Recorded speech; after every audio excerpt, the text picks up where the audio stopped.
Seseorang pernah mencurahkan isi hatinya kepada saya demikian. Memang kalau saya sedang kesulitan, saya tidak perlu banyak kata-kata yang menghiburkan saya. Namun yang menambah kesengsaraan saya dan penderitaan yang sedang saya pikul hari ini adalah justru banyaknya kata-kata, ujaran-ujaran yang belum tentu benar masuk ke telinga saya, terbaca oleh mata saya. Dan ujaran-ujaran demikian justru makin membuat iman saya menjadi tambah rapuh. Makin saya tidak percaya, makin pesimis, makin gentar dengan berita-berita yang beredar tentang sakit penyakit yang sedang melanda dunia ini. Saya tahu bahwa dunia sedang dilanda oleh penyakit yang menularnya begitu cepat. Namun, kalau ditambahkan dengan ujaran-ujaran yang belum tentu benar, anjuran-anjuran yang masih merupakan spekulasi, belum tentu terjadi atau belum tentu benar, maka itu makin meresahkan saya. Saya butuh tutur, tetapi tutur yang benar, yang melegakan, menenangkan, sekaligus tutur yang diucapkan tepat pada waktunya.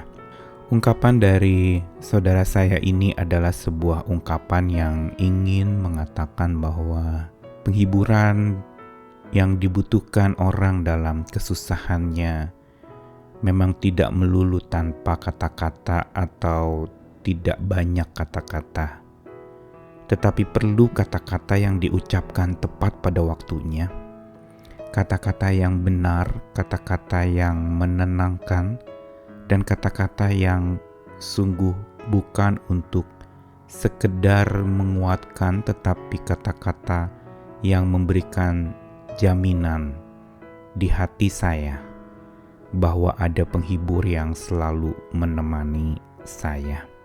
Setiap kita butuh untuk dihibur hari-hari ini. Namun Tuhan menghibur kita dengan cara yang tepat, bukan saja rasa empati ikut merasakan apa yang kita rasakan, tetapi kata-kata Tuhan dalam menghibur pun datang pada waktu yang tepat, dengan cara yang tepat, dan diucapkan pada saat yang tepat, sehingga orang yang menerimanya sungguh terhibur oleh tutur Tuhan.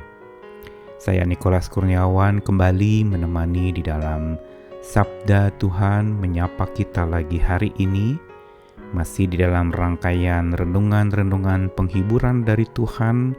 Hari ini saya ingin mengajak dari Mazmur 119 ayat 49 sampai 56, sebuah bagian dari Mazmur yang panjang mengenai sabda Tuhan. Ayat yang ke-49, ingatlah firman yang kau katakan kepada hamba-Mu, oleh karena engkau telah membuat aku berharap. Inilah penghiburanku dalam sengsaraku, bahwa janji-Mu menghidupkan aku. Orang-orang yang kurang ajar sangat mencemoohkan aku, tetapi aku tidak menyimpang dari Taurat-Mu. Aku ingat kepada hukum-hukum-Mu yang dari dahulu kala, ya Tuhan, maka terhiburlah aku. Aku menjadi gusar terhadap orang-orang fasik yang meninggalkan Taurat-Mu. Ketetapan-ketetapan-Mu adalah nyanyian mazmur bagiku di rumah yang kudiami sebagai orang asing. Pada waktu malam aku ingat kepada nama-Mu, ya Tuhan. Aku hendak berpegang pada Taurat-Mu. Inilah yang kuperoleh, bahwa aku memegang titah-titah-Mu. Begitu panjang lebar Mazmur 119 memaparkan tentang keunggulan, khasiat, dan kemanjuran firman Tuhan untuk kehidupan orang percaya. Betapa gamblang dan betapa deskripsi yang diungkapkan itu merupakan penjabaran yang sangat kaya, penuh dengan berbagai macam pesan-pesan yang sangat menguatkan tentang kuasa sabda Tuhan. Walaupun hari ini banyak orang yang menyepelekannya, tetapi kondisi yang susah seringkali membuat orang akhirnya kembali kepada sabda Tuhan. Kembali kepada firman Tuhan yang menjadi kekuatan dan senjata utama dalam peperangan rohani yang sedang dihadapi di masa susah dan sengsara ini. Dan ayat 49-56 mau memberitahukan kepada kita, ada 2 kali di situ digunakan kata naham, yaitu penghiburan, yang mau menegaskan bahwa dari rangkaian ayat ini firman Tuhan itu adalah tutur Tuhan yang menghibur. Dan di dalamnya tutur Tuhan itu ada janji, dikatakan ayat 50 tadi, janji yang menghidupkan. Janji dari tutur Tuhan itu adalah penguatan. Janji yang menunjukkan, aku menyertaimu, aku mengasihimu, aku tidak akan meninggalkanmu.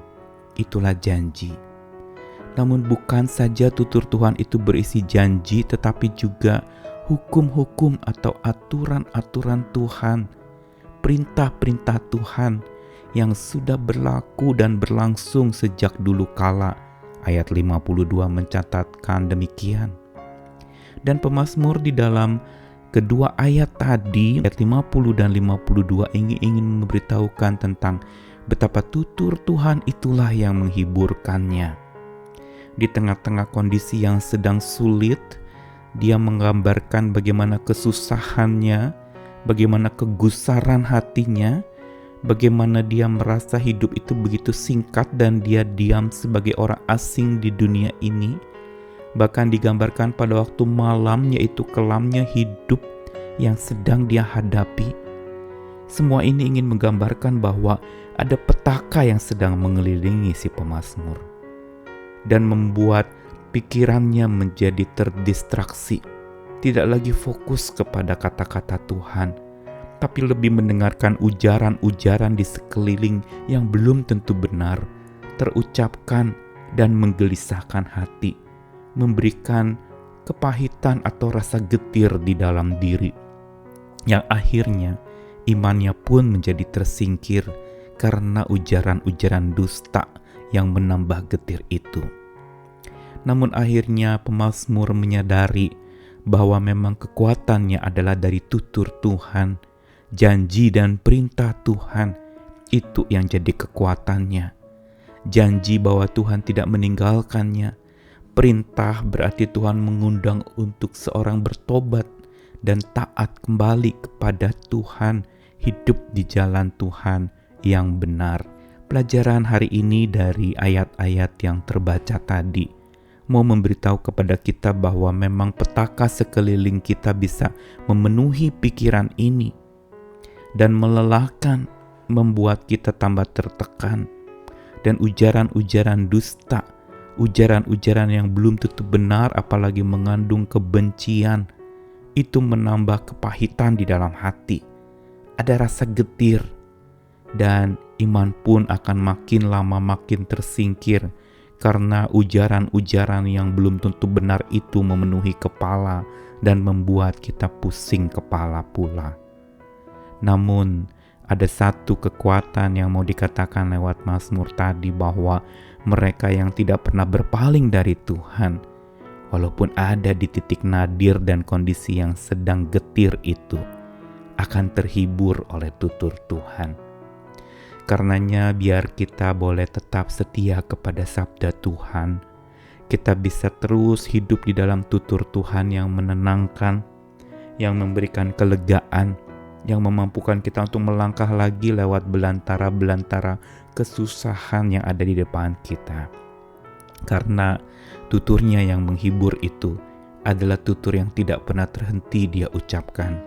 Dia mau menyentuh hati kita dengan tutur penghiburannya, kekuatannya, dan perintahnya itu menyegarkan kita karena dia memerintah hidup kita seutuhnya dan seluruhnya bagaimanapun keadaan kita.